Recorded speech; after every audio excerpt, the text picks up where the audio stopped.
Welcome students, we are studying lesson number 7 of history. अभी तक हमने देखा कि हमने फ्रीडम स्ट्रगल में किस तरह से हमने पार्टिसिपेट किया था। भले ही हम इसमें नाकामयाब रहे थे, फिर भी हमारी कोशिशें नाकामयाब नहीं रही थी। सभी कंट्री में पूरी तरह से ये पता चल गया था कि हम लोग ब्रिटिशर्स को विरोध कर रहे हैं और सभी ने इसमें योगदान दिया था। सभी ने अपनी तरफ से कोशिश करने की कोशिश की थी और इस तरह से अब हम देखेंगे कि ऐसे क्या क्या रीज़न हुए थे जिसके वजह से यह स्ट्रगल हमने स्टार्ट किया था। इसमें फर्स्ट रीज़न है पॉलिटिकल रीज़न।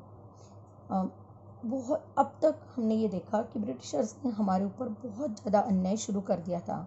उन्होंने लैंडलॉर्ड्स के ऊपर, ज़मींदार के ऊपर पूरी तरह से एक कब्जा करने की कोशिश की थी। उनके ऊपर बहुत हैवी टैक्सेस लागू कर दिए थे और इसी पीरियड में लॉर्ड वेल्सले ने एक स्कीम बनाई थी जिसका नाम था सब्सिडरी अलायंस। इसका मतलब ये कि ब्रिटिशर्स की इसमें यह कोशिश थी कि इंडियन रूलर्स को किसी तरह से अपने अंडर में रखे। दूसरा और एक रीज़न था, लॉर्ड डलहौजी ने इसी पीरियड में एक और पॉलिसी बनाई थी जिसका नाम था डॉक्ट्रिन ऑफ लैप्स। इसका मतलब ये था कि जिस भी राजा का अपना कोई वारिस न हो, वह राज्य ब्रिटिशर्स के अंडर में चला जाएगा। वो गोद लिए हुए बेटे को शासन पर नहीं बिठा सकता है।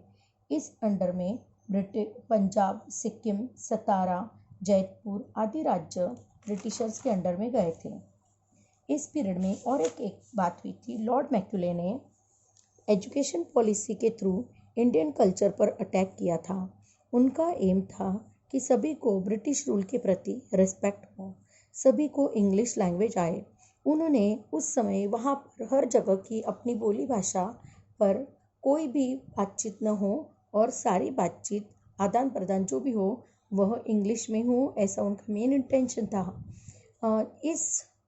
हमारा इस पर यह एक अन्याय था, पर फिर भी आगे इस बात का हमें बहुत ज़्यादा फ़ायदा हुआ था। सेकेंड रीज़न था इकोनॉमिक रीज़न। इस इकोनॉमिक रीज़न के थ्रू फार्मर्स पर बहुत हैवी टैक्सेस लागू कर दिए गए थे। इसका जो है डिसीजन यह निकला था कि सभी फार्मर्स जो है वह कर्जदार बन गए थे। थर्ड रीज़न था social and religious reason. Social and religious policy लागू करने के कारण इंडियन को लगा कि उनकी परंपरा पर रोक लगाने की कोशिश की जा रही है। मेजर एडवर्डन का कहना था कि ब्रिटिशर्स का एम इंडिया को क्रिश्चियन कंट्री बनाने का है। इसके बाद में फोर्थ जो रीज़न है वो ये है डिस्कॉन्टेंट अमंग सोल्जर्स। इंडियन सोल्जर्स काबिल होने